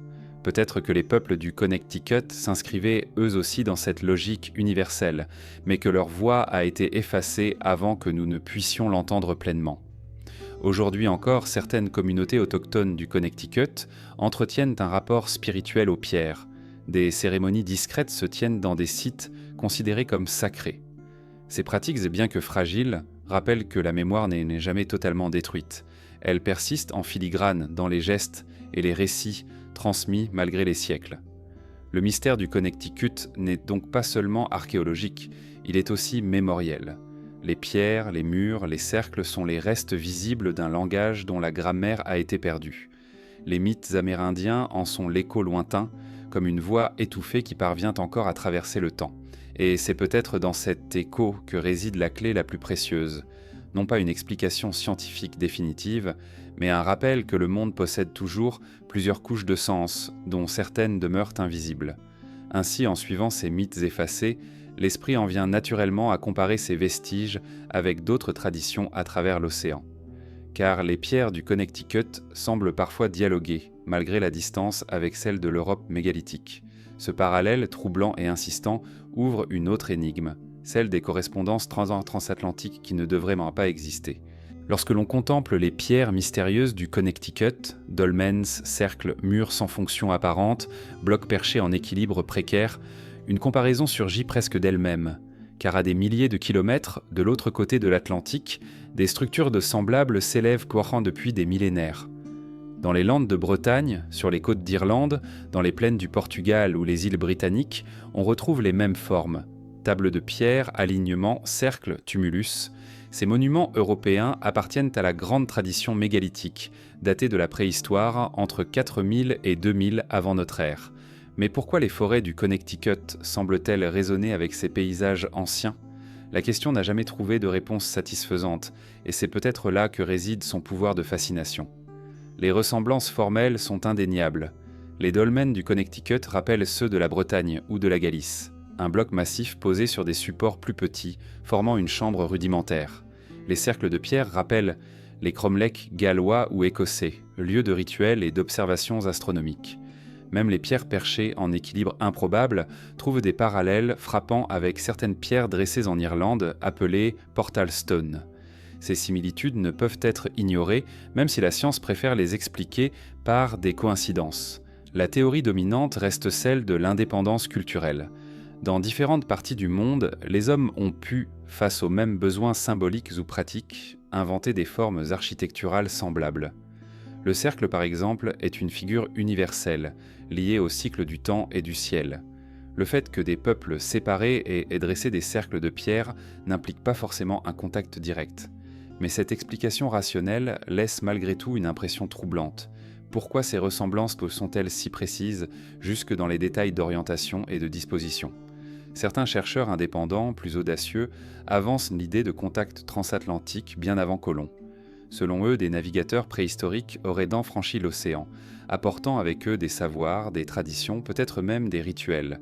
Cette hypothèse, souvent rejetée par l'archéologie officielle, s'appuie sur les ressemblances entre les structures, mais aussi sur certains artefacts prétendument découverts en Amérique du Nord et qui rappelleraient des objets européens. Mais là encore, aucune preuve irréfutable ne vient confirmer cette théorie. Elle demeure à la frontière du possible et du spéculatif. Il existe toutefois des indices qui entretiennent le doute. Des alignements de pierres du Connecticut semblent s'appointer vers des levées de soleil au solstice et équinoxe, exactement comme à Stonehenge ou à Karnak. La précision de ces orientations interroge. Comment des peuples distincts, séparés par l'océan, auraient-ils développé la même obsession pour les cycles solaires et la même manière de les inscrire dans la pierre ? Peut-être est-ce une simple convergence de pensée humaine. Le ciel est universel et le soleil un repère commun. Mais la coïncidence n'en est pas moins frappante. D'autres chercheurs ont remarqué que certains dolmens du Connecticut se situent nord sur des points géographiques particuliers. Crêtes, intersections de vallées, sources. Ces choix rappellent les principes observés en Europe, où les mégalithes étaient souvent placés sur des lieux considérés comme sacrés, des nœuds du paysage. Là encore, s'agit-il d'une tradition universelle ou d'un héritage partagé ? La question demeure ouverte. Le folklore, lui, n'a pas attendu les chercheurs pour tisser des liens. Dès le XIXe siècle, des érudits locaux affirmaient longtemps que les pierres du Connecticut avaient été dressées par des druides venus d'Europe. Ces récits, souvent empreints de romantisme, cherchèrent à donner une origine noble aux monuments mystérieux. Ils témoignent cependant d'une intuition persistante. Ces pierres rappellent trop celles de l'Ancien Monde pour que la comparaison puisse être ignorée. Les correspondances, M. Passetson, ne se limitent pas aux formes. Certaines inscriptions mystérieuses du Connecticut ressemblent, pour certains observateurs, à des runes ou à des signes proto-phéniciens. Bien que ces rapprochements soient contestés, ils alimentent l'idée d'un langage partagé. Les pierres deviennent alors des fragments d'un dialogue transatlantique, resté inachevé. Il est aussi possible que les ressemblances tiennent à des logiques profondes de l'esprit humain. Partout, l'homme a cherché à marquer le temps, à relier la terre au ciel, à bâtir des lieux de mémoire. La pierre, matériau durable et imposant, s'est naturellement imposée comme support. Dans ce cas, les dolmens, cercles et alignements du Connecticut ne seraient pas les copies de ceux d'Europe, mais les expressions locales d'un besoin universel. Pourtant, l'impression d'une parenté persiste, comme si une mémoire commune traversait l'océan. Les parallèles architecturaux trouvent un écho dans les mythes. Les récits amérindiens parlant de géants, de pierres vivantes, de serpents souterrains résonnent étrangement avec les légendes européennes sur les fées, les druides, les héros transformés en pierre. Ces correspondances mythiques suggèrent que l'esprit humain, face au mystère du monde, produit des récits semblables. Mais certains y voient la trace d'une mémoire plus ancienne, partagée avant que les continents ne se séparent culturellement. Se tenir devant un dolmen du Connecticut, puis devant un cromlech de Bretagne, c'est ressentir une même atmosphère, celle du temps suspendu, du silence habité, de l'impression que le lieu fut autrefois un centre du monde. Cette ressemblance d'expérience, au-delà des formes, nourrit le sentiment d'une parenté. Peut-être que les pierres, où qu'elles soient, convoquent les mêmes émotions, parce qu'elles inscrivent la permanence dans un monde fragile. Les correspondances entre le Connecticut et l'Europe mégalithique ne donnent pas de réponse. Elles ouvrent des miroirs. Elles rappellent que l'histoire humaine est pleine de vides, et que dans ces vides, les coïncidences deviennent des énigmes. Peut-être qu'il n'y a jamais eu de contact, mais seulement une convergence. Peut-être au contraire que des voyageurs anonymes, oubliés des chroniques, ont réellement franchi l'océan, laissant derrière eux ces pierres comme des signatures. Quoi qu'il en soit, ces parallèles incitent à regarder les vestiges du Connecticut avec plus d'attention. Car si des correspondances existent avec l'Europe, elles apparaissent aussi à travers des artefacts plus énigmatiques encore. Des objets découverts dans des contextes inattendus, semblant appartenir à des époques ou des lieux impossibles. Ces artefacts intrusifs définent de toute logique comme s'ils avaient franchi les frontières du temps et de l'espace pour se retrouver ici, dans les sols de Nouvelle-Angleterre.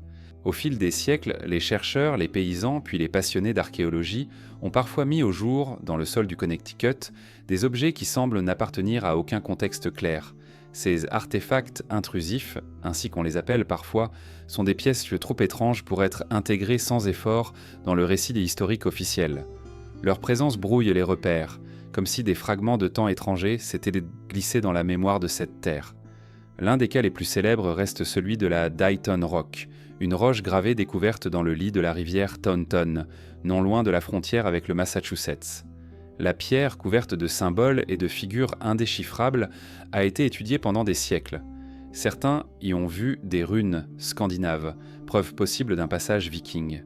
D'autres y ont reconnu des caractères phéniciens ou même des inscriptions portugaises datant du XVe siècle. Pour les peuples autochtones, cette roche portait simplement des marques spirituelles, messages laissés par leurs ancêtres. La diversité des interprétations souligne l'énigme. Aucun consensus n'a jamais émergé.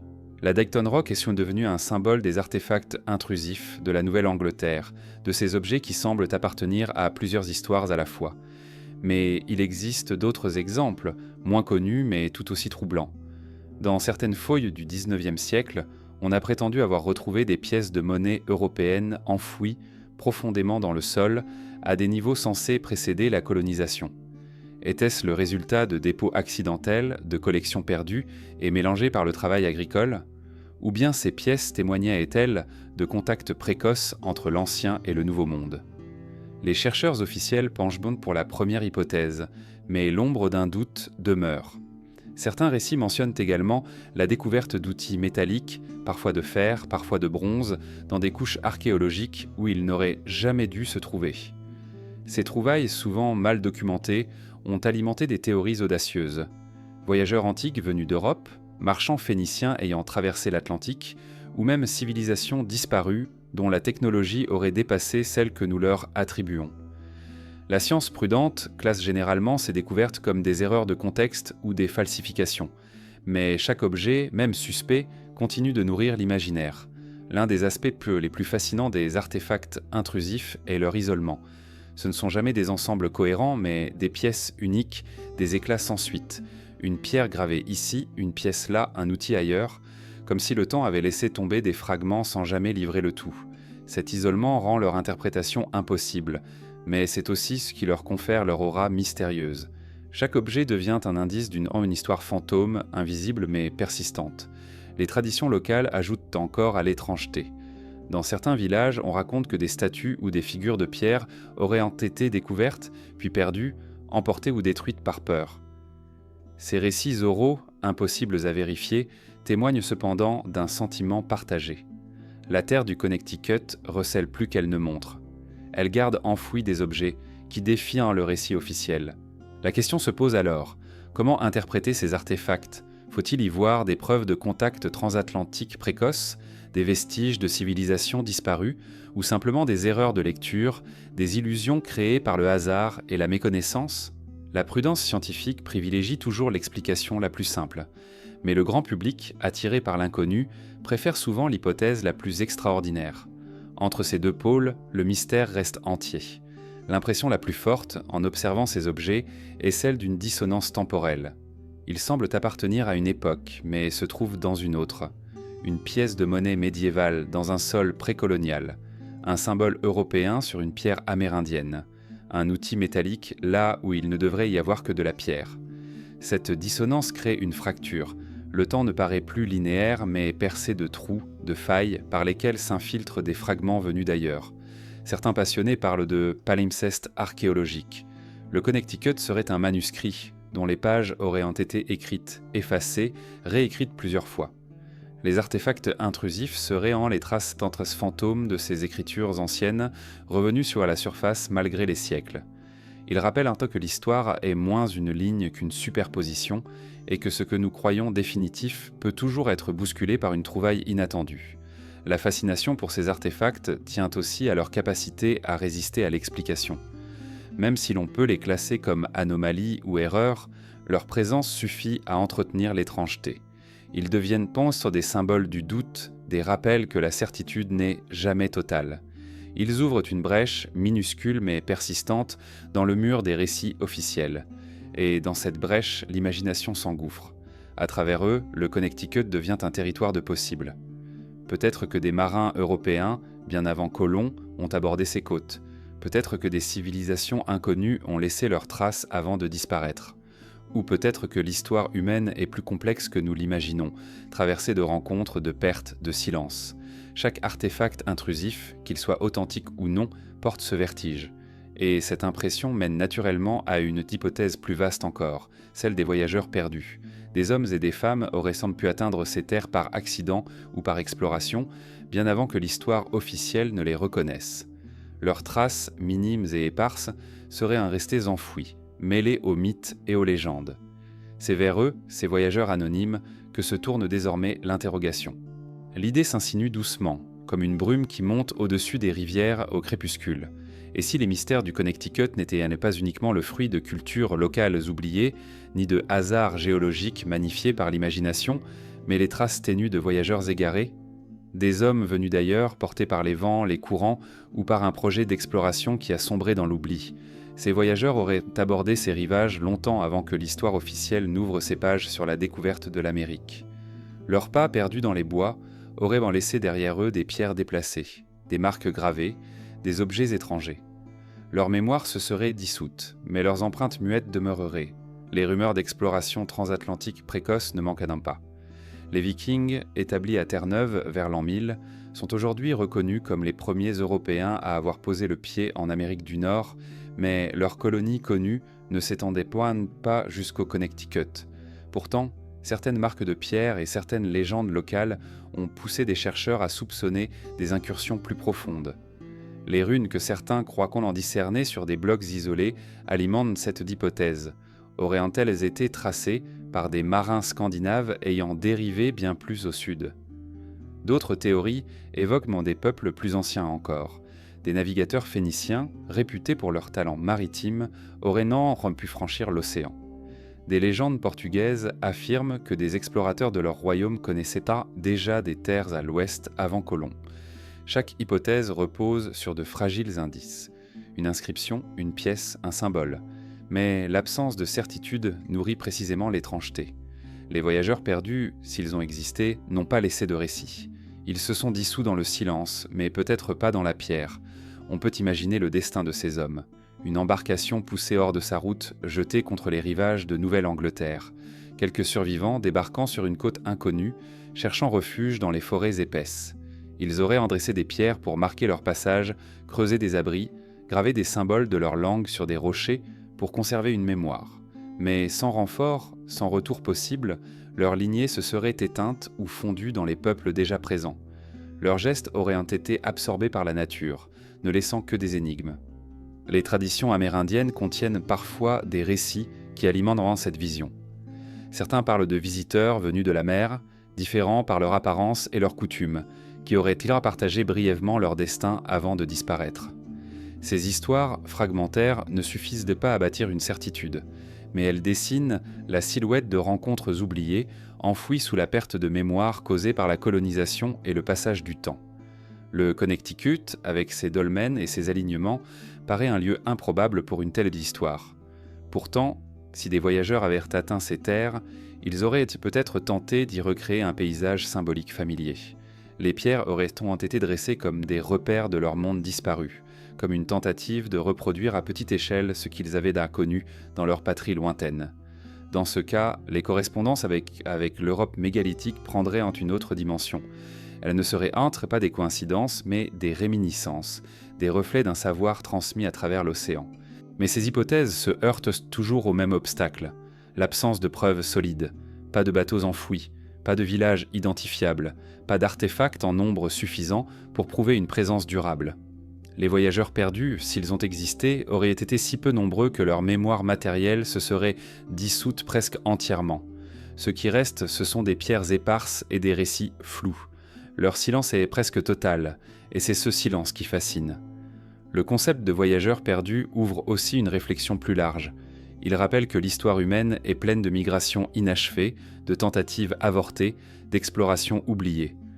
Pour une route tracée et réussie, combien d'expéditions ont sombré sans laisser de traces? Les océans sont immenses et leurs courants imprévisibles. Il n'est pas inconcevable que des embarcations aient atteint le Nouveau Monde par hasard, bien avant que l'histoire n'enregistre officiellement ces voyages. Ce qui demeure frappant, c'est la manière dont ces hypothèses alimentent le sentiment d'inquiétante étrangeté dans le paysage du Connecticut. Car si ces pierres et ces marques sont le fruit de voyageurs perdus, cela signifie que le sol lui-même conserve le souvenir d'histoires qui n'ont jamais été racontées.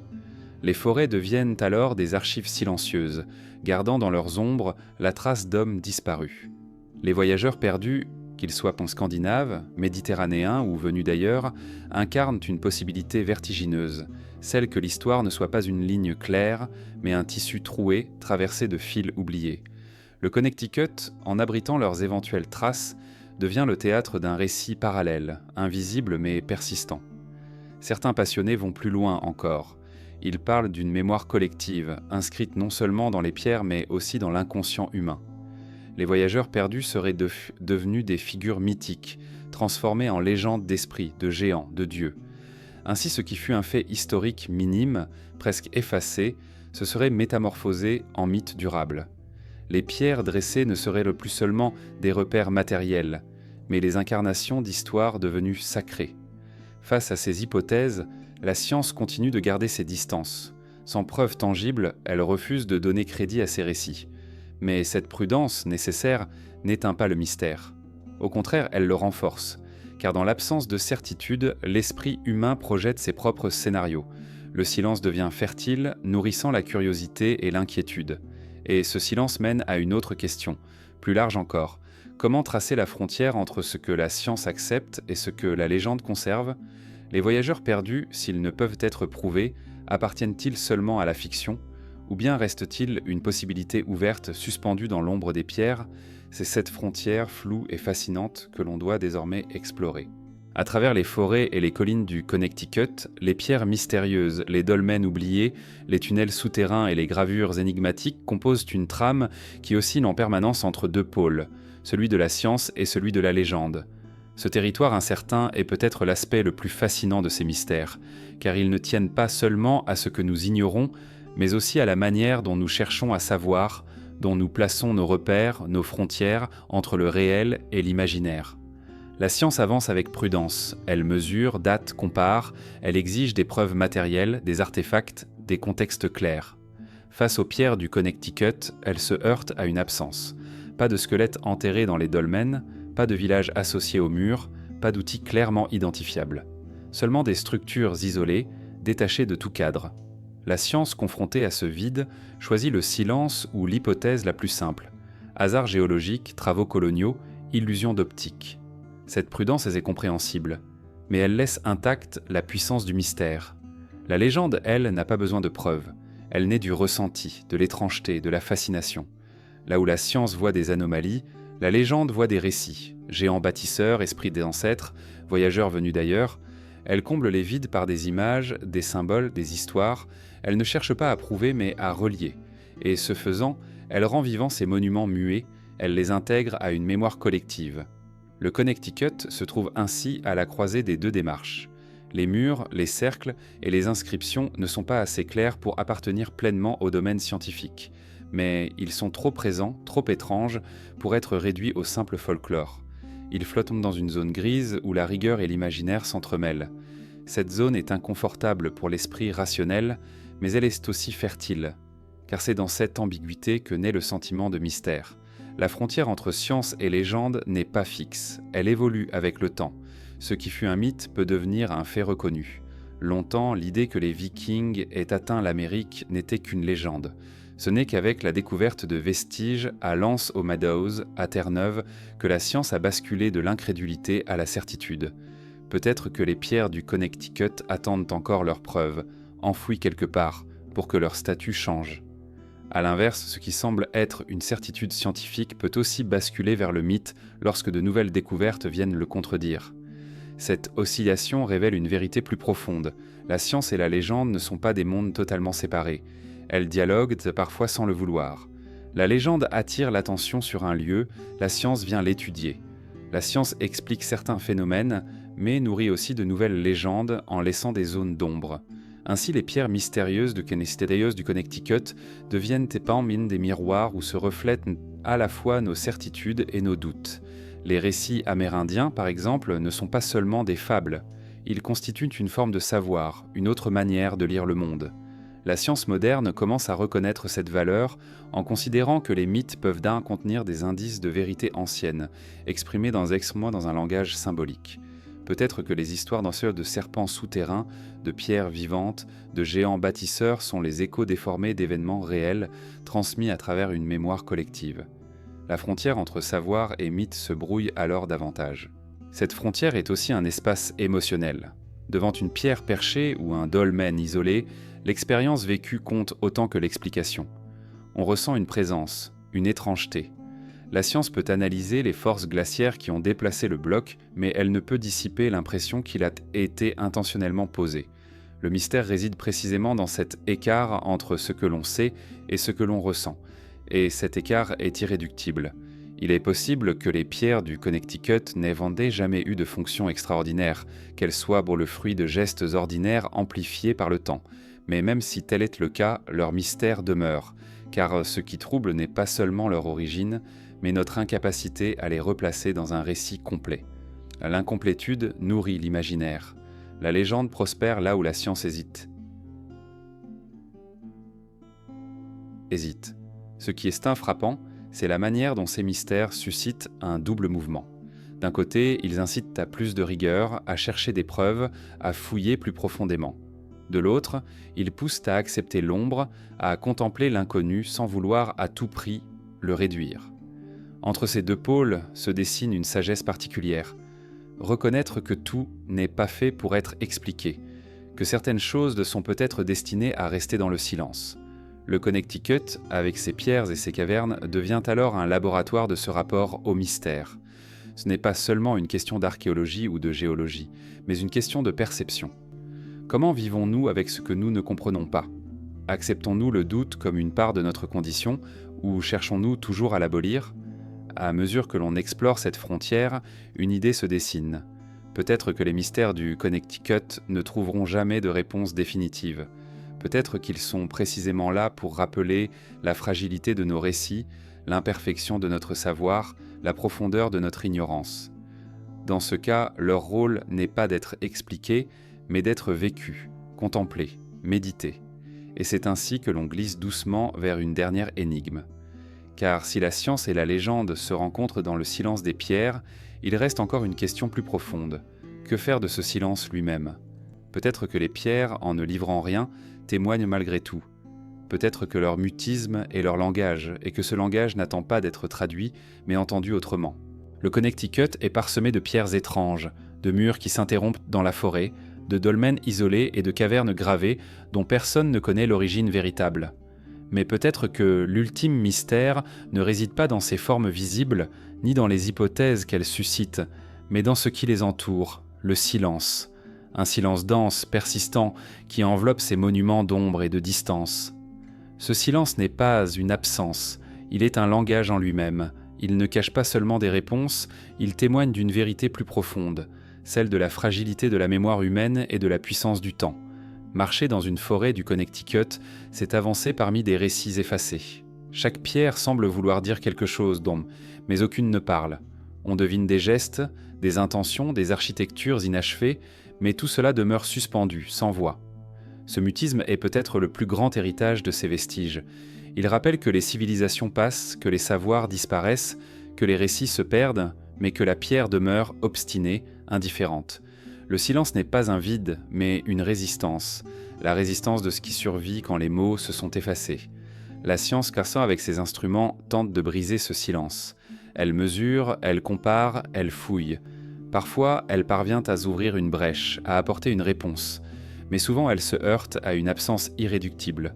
Aucun outil ne peut faire parler une pierre si son sens s'est perdu avec ceux qui l'ont dressée. Le silence devient alors un témoin d'autant plus fort qu'il ne se laisse pas réduire.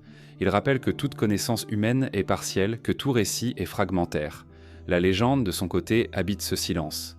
Elle le peuple de récits, d'êtres mythiques, de voyageurs disparus. Elle refuse de laisser la pierre muette et lui prête une voix imaginaire. Ce faisant, elle prolonge la mémoire humaine au-delà de ses limites. Mais même la légende finit par se dissoudre, remplacée par d'autres récits, d'autres croyances. Le silence, lui, demeure. Ce silence agit aussi sur celui qui contemple. Face à une pierre perchée, à un mur sans fin, à une gravure indéchiffrable, l'esprit se remplit d'interrogations. L'absence de réponse devient une expérience intérieure. On se confronte à ses propres limites, à son désir de comprendre, à son incapacité à combler le vide. Ce silence nous met face à nous-mêmes, autant qu'il nous parle du passé. Dans certaines traditions spirituelles, le silence est considéré comme une forme de sagesse. Il ne s'agit pas de l'absence de parole, mais de la présence d'un sens qui échappe au langage. Les pierres du Connecticut semblent participer de cette sagesse. Elles ne disent de rien de clair, mais elles orientent le regard, elles provoquent l'étonnement, elles ouvrent des questions. Leur silence devient une leçon. Tout n'a pas besoin d'être expliqué pour être vécu. Tout n'a pas besoin d'être traduit pour être ressenti. Ce silence a aussi une dimension temporelle. Il relie le présent au passé sans passer par les mots. Les mêmes pierres qui nous troublent aujourd'hui troubleront déjà les colons, et sans doute avant eux les peuples autochtones. Les générations successives ont ressenti la même étrangeté, la même impression d'inconnu. Le silence des pierres crée une continuité à travers le temps, un fil invisible qui relie des époques séparées. Les mots se transforment, les récits se contredisent, mais le silence demeure identique. Il existe une forme de beauté dans cette permanence muette. Elle rappelle que le monde ne nous appartient pas entièrement, que certains aspects de la réalité échappent à nos récits et à nos catégories. Ce que nous appelons mystère n'est peut-être pas un manque de savoir, mais une autre forme de présence, qui refuse de se livrer par nos moyens habituels. Le silence est alors le témoignage le plus pur. Il n'impose rien, il ne raconte rien, mais il persiste. Ce silence est parfois plus puissant que les mots. Une inscription effacée intrigue davantage qu'une inscription lisible. Un mur sans fonction questionne plus qu'un mur dont on connaît l'usage. Une caverne obscure nourrit plus de songes qu'une caverne parfaitement cartographiée. Le silence, en refusant l'évidence, garde intacte la puissance de l'imagination. Il maintient l'attention, la sensation d'un monde plus vaste que ce que nous comprenons. Le Connecticut devient ainsi un territoire d'écoute. Non pas l'écoute des voix du passé, car elles se sont tues, mais l'écoute du silence lui-même. Ce silence dit la fragilité de la mémoire humaine, mais aussi la persistance de la matière. Il dit la finitude de notre savoir, mais aussi l'infini du temps. Il nous confronte à une vérité paradoxale. Les pierres ne parlent pas, et c'est précisément ainsi qu'elles témoignent. Se tenir devant un alignement dans la forêt, c'est éprouver cette tension. Le vent passe dans les branches, les oiseaux s'interrompent un instant, et l'on croit percevoir une parole qui n'existe pas. Le silence devient une invitation, non pas à expliquer, mais à contempler. Peut-être est-ce là la véritable fonction de ces mystères, soit non pas livrer un sens, mais rappeler que le sens n'est jamais total.